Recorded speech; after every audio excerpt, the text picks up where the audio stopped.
به پرتغال خوش اومدید. پرتغال یک کشور بسیار زیبا با طبیعت بکر و البته کمی پیشرفته در قسمت جنوب غربی اروپا است. این کشور از قسمت جنوب و غرب به اقیانوس اطلس راه داره و اسپانیا نیز همسایه شرقی و شمالی پرتغال به شمار میره. این کشور با وسعت 92,090 کیلومتر مربع در رده 110مین کشور از نظر وسعت قرار گرفته. جمعیت پرتغال بر اساس آخرین آمارها در سال 2022 چیزی در حدود 10,410,000 نفر برآورد شده.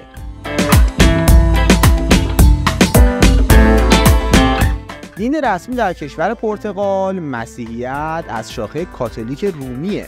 مردم در این کشور به زبان پرتغالی صحبت میکنند. با اینکه 10 میلیون نفر در پرتغال ساکن هستند، اما به لطف فتوحات این کشور در زمان قدیم زبان پرتغالی جزء 10 زبان پر استفاده و محبوب در دنیا قرار داره. واحد پولی این کشور نیز اسکودو نام داره. در پرتغال قوانین جالب و البته بسیار خوبی وجود داره. برای مثال در برخی از مناطق این کشور شهروندان اجازه آویزون کردن لباس یا وسایل دیگر از پنجره و بالکن ندارند. مقامات دولت پرتغال معتقدند که این کار جلوه شهرها رو زشت میکنه. بر اساس یکی دیگه از قوانین جالب در پرتغال شما نمیتونید بین ساعت 10 شب تا 7 صبح آلودگی صوتی ایجاد بکنید، چون این کار باعث میشه برای همسایه‌هاتون ایجاد مزاحمت بشه. یکی دیگه از قوانین خوب در پرتغال شهروندان رو از شستن ماشینشون در خیابون منع میکنه. بر اساس این قانون هیچکس حق نداره ماشینش رو در خیابون بشوره و برای این کار حتما باید به کارواش بره. ضمن اینکه بر اساس قوانین پرتغال نگهداری از حیوانات خانگی در آپارتمان نیازمند دریافت یک سری مجوز و اجازه نامه‌های خاص از دولت پرتغاله.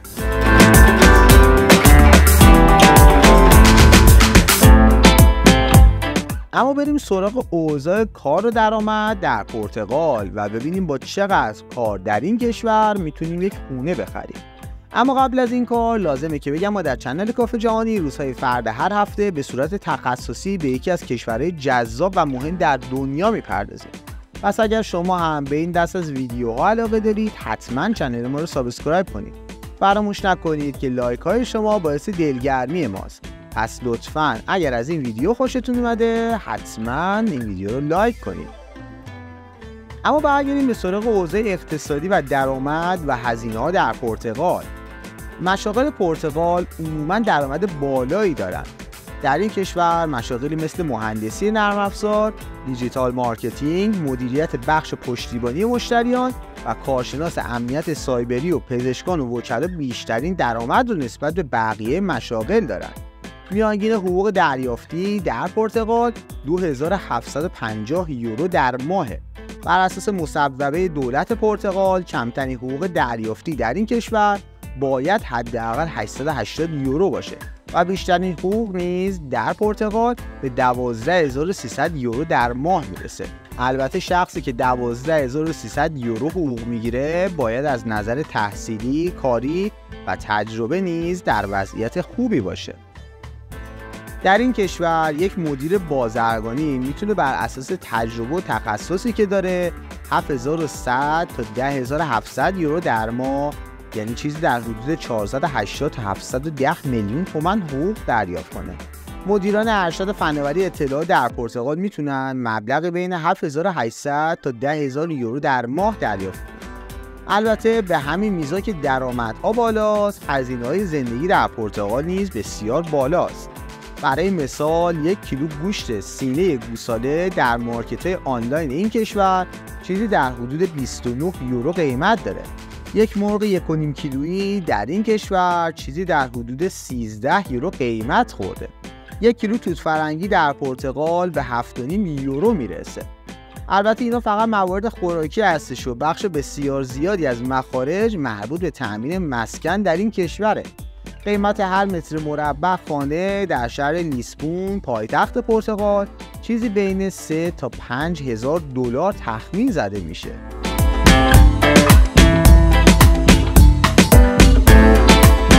اما بریم سراغ پایتخت پرتغال، یعنی شهر لیسبون.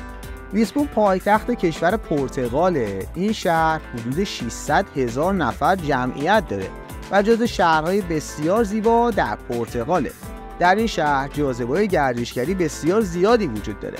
اولین جاذبه گردشگری در شهر لیسبون برج بلم نام داره. ساخت این برج زیبا به سال 1515 برمیگرده. بلم برای جلوگیری از هجوم دشمنان به پرتغال ساخته شده و در اون فضای کافی برای قرار دادن 17 توپ جنگی وجود داره. تراموای 28 دومین جاذبه گردشگری در این شهره.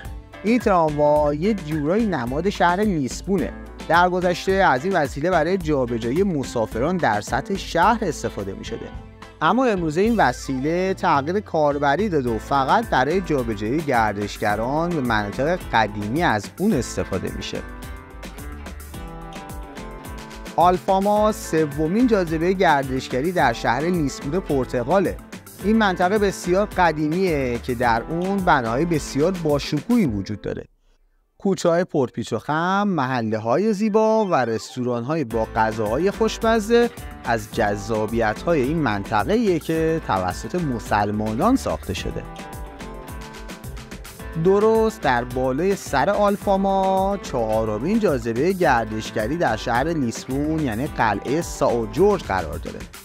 این قلعه نیز همانند آلفاما توسط مسلمانان ساخته شده. ساخت این قلعه به سال 1147 برمیگرده. بعدها مسلمانان از منطقه آلفاما رانده میشن و این قلعه به محلی برای اقامت خاندان سلطنتی در پرتغال تبدیل میشه. اما بریم سراغ اوضاع اقتصادی کشور پرتغال و ببینیم این کشور نسبت به سایرین چه وضعیت اقتصادی داره. پرتغال از نظر تولید ناخالص در رده 52مین کشور دنیا قرار گرفته. منبع اصلی درآمد در پرتغال گردشگریه. در این کشور سواحل بسیار زیبا و جاذبه‌های گردشگری فوق‌العاده‌ای وجود داره که باعث شده تا گردشگران زیادی وارد پرتغال بشن. پرتغال آب و هوای بسیار خوبی داره و همین مسئله زمینه‌های پیشرفت این کشور در زمینه کشاورزی رو فراهم کرده. کشاورزی و تولید مواد غذایی یکی دیگه از راه‌های درآمدی این کشور اروپاییه. از قدیم الایام پرتغالی‌ها در دریانوردی صاحب تخصص و مهارت بودن. این تجربه به کمک اونها آمده و در حال حاضر پرتغال در زمینه دریانوردی و کشتیرانی نیز جزو کشورهای برتر در دنیا به شمار میره و درآمد خوبی نیز برای این کشور ایجاد کرده. نرخ بیکاری در این کشور بسیار پایین و اشتغال با سرعت بسیار بالایی در پرتغال رو به رشده. ضمن اینکه مالیات در پرتغال پایین‌تر از حد معمول در اروپا است و باعث شده تا مردم این کشور مالیات کمتری نسبت به سایر کشورهای اروپایی پرداخت کنند.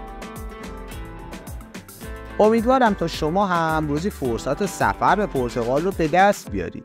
تا دیداری دیگر، خداوند یار و نگهدار شما.